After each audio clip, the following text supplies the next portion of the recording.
The purpose of this record is to show you how to use your imagination to achieve your every desire.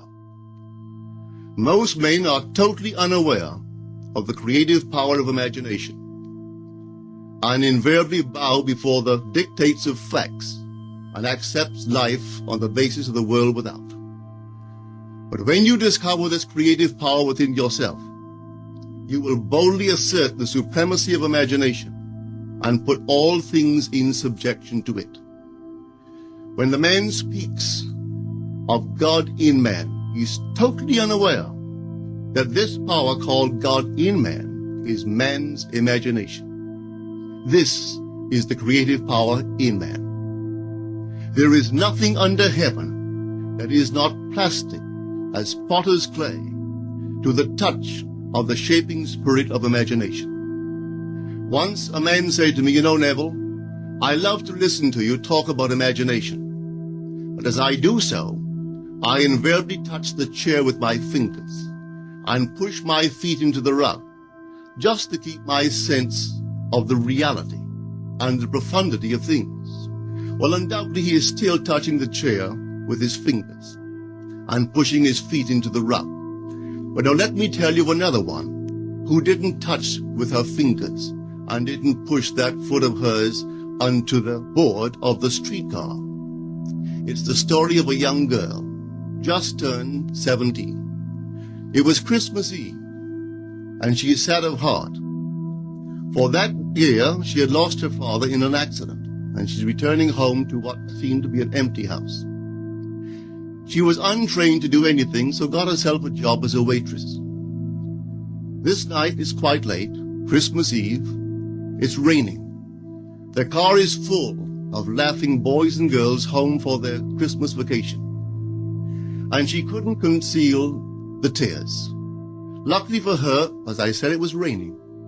So she stuck her face into the heavens to mingle her tears with the rain. And then, holding the rail of the streetcar, this is what she did. She said, "This is not rain, but this is spray from the ocean.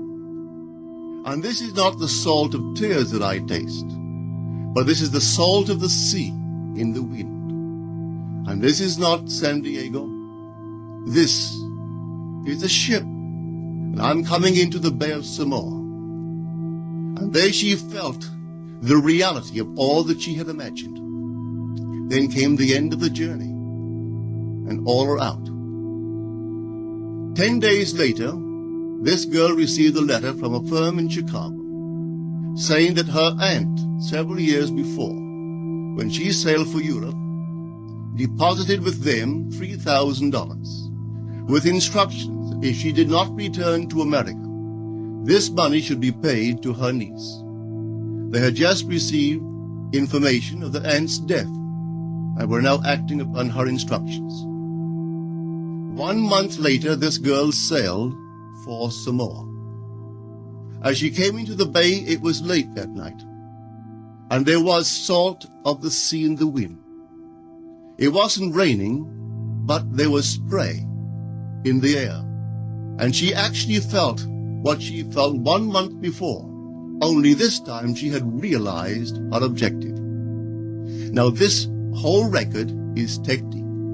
I want to show you today how to put your wonderful imagination right into the feeling of your wish fulfilled, and let it remain there and fall asleep in that state.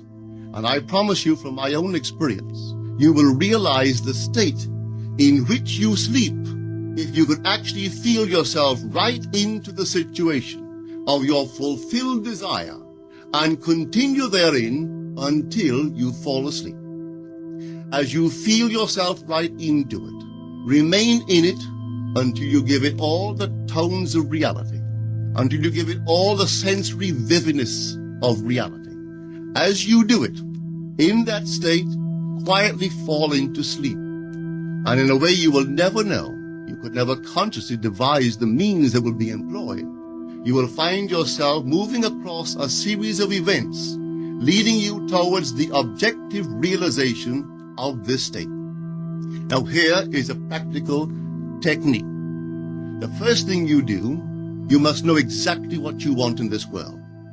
When you know exactly what you want, make as lifelike a representation as possible of what you would see and what you would touch and what you would do, and physically moving in such a state. For example, suppose I wanted a home, but I had no money, but I still know what I want. Without taking anything into consideration, I would make as lifelike a representation of the home that I would like, with all the things in it that I would want. And then, this night, as I would go to bed, I would, in a drowsy, sleepy state, the state that borders upon sleep, I would imagine that I am actually in such a house, that were I to step off the bed, I would step upon the floor of that house. Were I to leave this room, I would enter the room that is adjacent to my imagined room in that house. And while I am touching the furniture and feeling it to be solidly real, and while I am moving from one room to the other in my imaginary house, I would go sound asleep in that state. And I know that in a way I could not consciously devise, I would realize my house. I have seen it work time and time again. If I wanted promotion in my business, I would ask myself what additional responsibilities would be mine were I to be given this great promotion. What would I do? What would I say? What would I see? How would I act? And then in my imagination, I would begin to see and touch and do and act as I would outwardly see and touch and act were I in that position. If I now desired the mate of my life, were I now in search of some wonderful girl or some wonderful man, what would I actually find myself doing that would imply that I have found my state? For instance, suppose now I was a lady. One thing I would definitely do, I would wear a wedding ring. I would take my imaginary hands, and I would feel the ring that I would imagine to be there. And I would keep on feeling it until it seemed to me to be solidly real. I would give it all the sensory vividness I am capable of giving anything. And while I am feeling my imaginary ring, which implies I am married, I would sleep. This story is told us in the Song of Songs, or the Song of Solomon. It is said, at night on my bed, I sought him whom my soul loved. I found him whom my soul loved, and I would not let him go until I brought him into my mother's house, right into the chamber of her that conceived me. If I would take that beautiful poem and put it into modern English, into practical language, it would be this. While sitting in my chair, I would feel myself right into the situation of my fulfilled desire. And having felt myself into that state, I would not let it go. I would keep that mood alive, and in that mood, I would sleep. That is, taking it right into my mother's chamber, into the chamber of her that conceived me. You know, people are totally unaware of this fantastic power of the imagination. But when man begins to discover this power within him, he never plays the part that he formerly played. He doesn't turn back and become just the reflective life.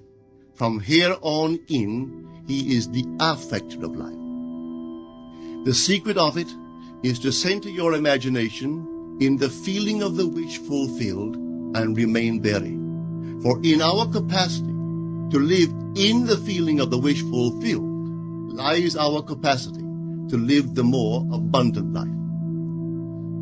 Most of us are afraid to imagine ourselves as important and noble individuals, secure in our contribution to the world, just because at the very moment that we start our assumption, reason and our senses deny the truth of our assumption. We seem to be in the grip of an unconscious urge, which makes us cling desperately to the world of familiar things and resist all that threatens to tear us away from our familiar and seemingly safe moorings. But I appeal to you to try it. If you try it, you will discover this great wisdom of the ancients, for they told it to us in their own strange, wonderful, symbolical form. But unfortunately, you and I misinterpreted their stories and took it for history when they intended it as instruction to simply achieve our every objective. You see, imagination puts us inwardly in touch with a world of states.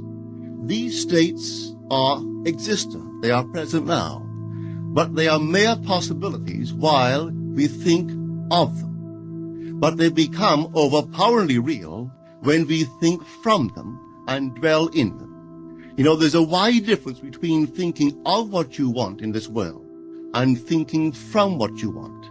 Let me tell you, when I first heard of this strange and wonderful power of the imagination, it was in 1933 in New York City. An old friend of mine taught it to me. He turned to the 14th of John, and this is what he read. In my Father's house are many mansions. If it were not so, I would have told you. I go to prepare a place for you.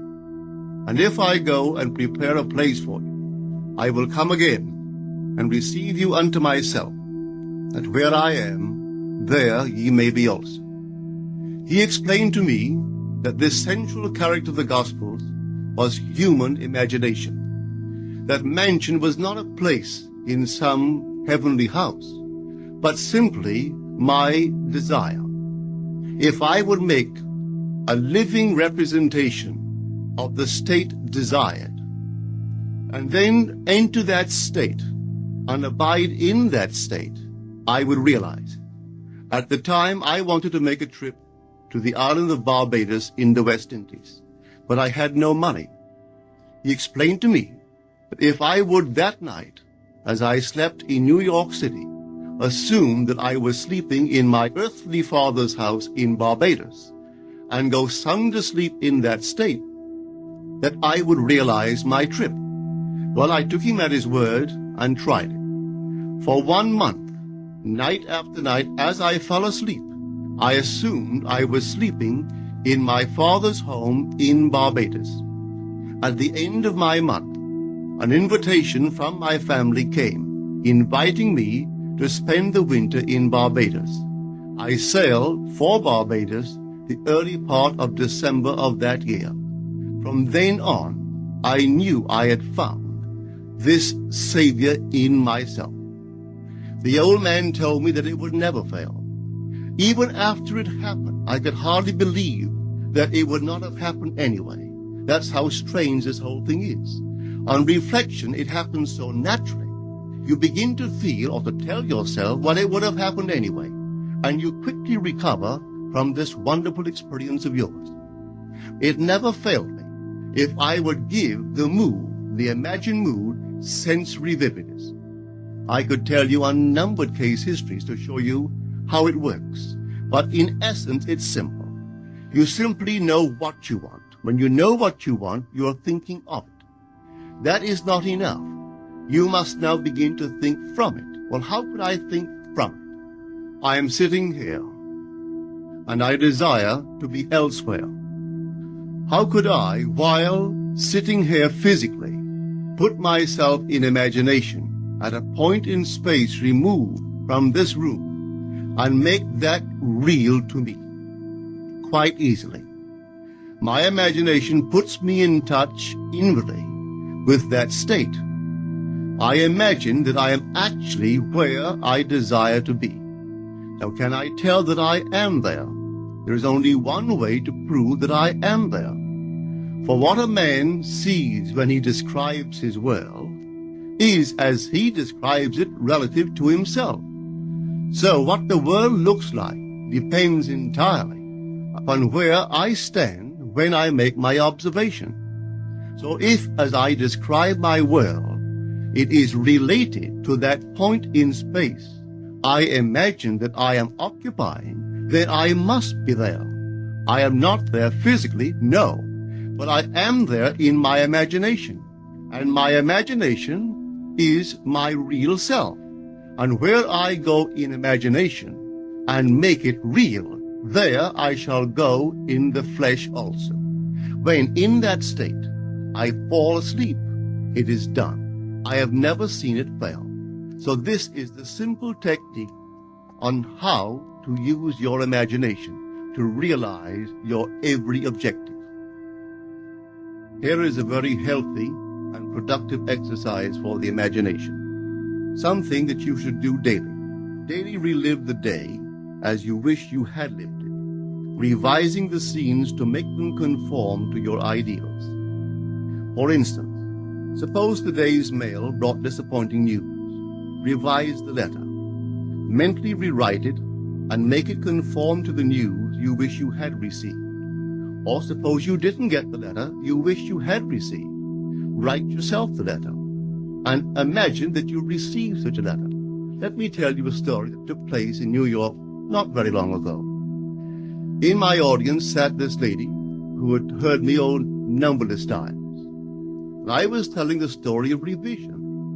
A man not knowing the power of imagination, he goes to sleep at the end of his day, tired and exhausted, accepting as final all the events of the day. And I was trying to show that man should, at that moment, before he sleeps, he should rewrite the entire day and make it conform to the day he wished he had experienced. Here is the way a lady wisely used this law of revision. It appears that 2 years ago, she was ordered out of her daughter-in-law's home. For 2 years, there was no correspondence. She had sent her grandson at least 24 presents in that interval, but not one was ever acknowledged. Having heard the story of revision, this is what she did. As she retired at night, she mentally constructed 2 letters.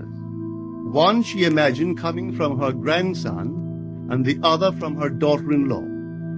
In these letters they expressed deep affection for, and wondered why she had not called to see them. This she did for 7 consecutive nights, holding in her imaginary hand the letter she imagined she had received, and reading these letters over and over until it aroused within her the satisfaction of having heard. Then she slept. On the 8th day, she received a letter from her daughter-in-law. On the inside there were 2 letters, one from her grandson and one from the daughter-in-law. They practically duplicated the imaginary letters that this grandmother had written to herself 8 days before. This art of revision can be used in any department of your life. Take the matter of health. Suppose you were ill. Bring before your mind's eye the image of a friend. Put upon that face an expression which implies that he or she sees in you that which you want the whole world to see. Just imagine he is saying to you that he has never seen you look better, and you reply, I have never felt better. Suppose your foot was injured. Then do this.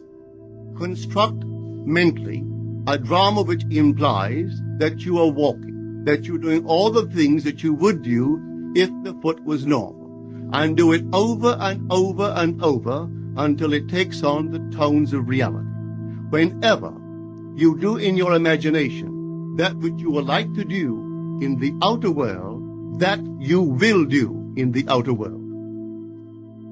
The one requisite is to arouse your attention in a way and to such intensity that you become wholly absorbed in the revised action. You will experience an expansion and refinement of the senses by this imaginative exercise, and eventually achieve vision in the inner world.